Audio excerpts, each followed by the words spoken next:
كابتن حسام حسن مديرا فنيا لمنتخب مصر. تمام، انا كمشجع مصري متقبل فكره تماما ان كابتن حسام حسن يتولى تدريب منتخب مصر في الفتره الحاليه، خصوصا بعد كل النكسات اللي مرت بيها الكره المصريه الفتره اللي فاتت، وده طبعا بسبب سوء الاداره، لان كل واحد يجي شويه ما عندوش بربع جنيه خبره يجي يجرب فينا، فتكون النتيجه زي ما شفنا في السنين اللي فاتت كلها فشل بعد فشل. ودي اكبر مشكله بتمر بيها الكره المصريه، ان انت ما عندكش كوادر حقيقيه تقدر تدير منظومه الكوره في مصر. فمثلا ربنا يكرمك فتجيب مدرب بالصدفه زي هيكتور كوبر، مدير فني كبير، فيعمل لك منتخب عنده شخصيه وهويه، ويوصلك لنهائي افريقيا قدام الكاميرون، ويوصلك كاس العالم بعد 28 سنه، وتحت ايده جيل هو يصنف الجيل الاضعف في تاريخ الكره المصريه. فبعد كاس العالم تقرر ان انت تمشيه بسبب طبعا سوء الاداء والنتائج، واهمها طبعا عدم رضا الجماهير والسوشيال ميديا، وتنسى كل النجاحات اللي عملها لك الراجل دوت، واهمها طبعا ان انت بقى عندك منتخب ليه شخصيه وهويه حقيقيه، حتى لو كان في سوء في الاداء بسبب طبعا الامكانيات الفنيه المحدوده اللي تحت ايده من اللعيبه في الفتره اللي هو كان ماسكها. فتروح من غير ما تفكر تروح تجيب مدير فني بيلعب كره هجوميه، وتقول للجماهير بصوا انا مشيت هيكتور كوبر الراجل النوتي اللي كان بيلعب كره دفاعيه مش حلوه مش عجبانه، وجبت لكم بقى مدير فني بيلعب كره هجوميه بحته،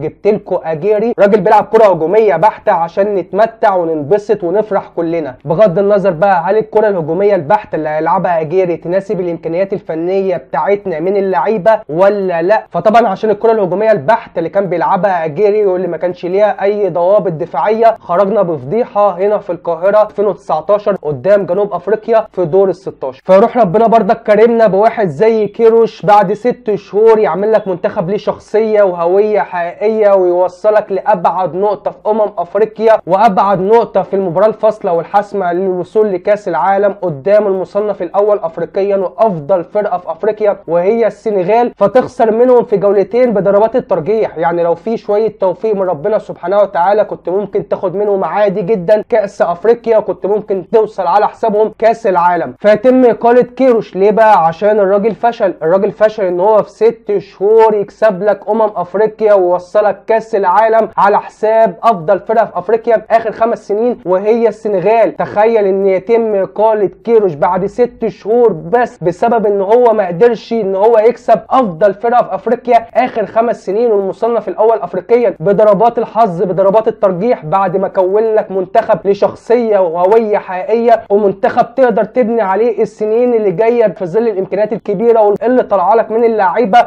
واللي طلعها لك وساهم فيها كيروش بشكل كبير. واهمها طبعا واحد زي محمد عبد المنعم طلعه كده من تحت الارض وقال لمنتخب مصر وجماهير الكره المصريه خدوا دوت واحد كان تحت الارض انا طلعته للنور، دوت هيبقى افضل مدافع في مصر في ال10 سنين اللي جايه، وممكن يكون واحد من افضل المدافعين اللي جت في تاريخ الكره المصريه. فطبعا بعد اقاله كيروش يحصل عليك ضغط ان انت تجيب مدير فني وطني، فتروح تجيب الكابتن ايهاب جلال ويتم اقالته بعد اقل من شهر ونص من توليه تدريب منتخب مصر. فطبعا انت جبت مدير فني اجنبي اجيري فشل، جبت مدير فني وطني فشل، فتروح تجيب بقى مدير فني اجنبي تاني بديل للكابتن ايهاب جلال. فطبعا تروح تجيب واحد زي فيتوريا ما عندوش اي خبرات في تولي المنتخبات، كله تاريخه التدريبي كان في الانديه. فطبعا الراجل جاي يجرب فينا، الراجل جاي ياخد خبرات على حسابنا وعلى قفانا، فنشوف طبعا اسوأ اداء واسوأ نتائج في تاريخ الكره المصريه في كاس الافريقيه، فنخرج بفضيحه جديده من الكونغو في دور ال16 بعد فضيحه جنوب افريقيا 2019 هنا في القاهره. فطبعا بعد الضغط عليك تروح تلجأ للمدير الفني الوطني وهو طبعا الكابتن حسام حسن. بصوا انا ممكن يكون عندي مشكله فنيه مع الكابتن حسام حسن، لاني شايف ان في مديرين فنيين افضل منه فنيا سواء في مصر ولا اجانب، ولكن الكابتن حسام حسن عنده ميزتين اعتقد ان هم هينجحوه بشكل كبير في تولي منتخب مصر الفتره اللي جايه باذن الله تعالى. اولا طبعا زي ما قلنا في بدايه الفيديو ان هو اسم كبير وتاريخ كبير وواحد من افضل اللعيبه ومن افضل المهاجمين اللي جت في تاريخ الكره المصريه، وده هيساعده بشكل كبير جدا ان اللعيبه تحترمه وتساعده وتسمع كلامه، ودوت هيساعده بشكل كبير ان هو يسيطر على اوضه اللبس. الحاجه الثانيه المهمه والاهم طبعا اللي عند كابتن حسام حسن هي الحماس والروح الكبيره اللي بيدير بيها اي فرقه بيمسكها، وده بيظهر على اي فرقه بيمسكها او بيتولى تدريبها كابتن حسام حسن، وده طبعا بيتنقل للعيبه في اوضه اللبس ولا في الملعب. فطبعا ممكن ما نشوفش منتخب فنيا عالي مع الكابتن حسام حسن، ولكن اللي اكيد هنشوفه ان احنا هنشوف منتخب رجاله، بيلعب بروح وحماس كبير جدا الفتره اللي جايه باذن الله تعالى تحت تدريب الكابتن حسام حسن. فالف مبروك طبعا للكابتن حسام حسن، وان شاء الله ربنا يكتب له النجاح والتوفيق مع منتخب مصر، ويحاول ان هو يرجع اسمه ومكانه الكره المصريه اللي اهتزت الفتره اللي فاتت بشكل كبير جدا في افريقيا.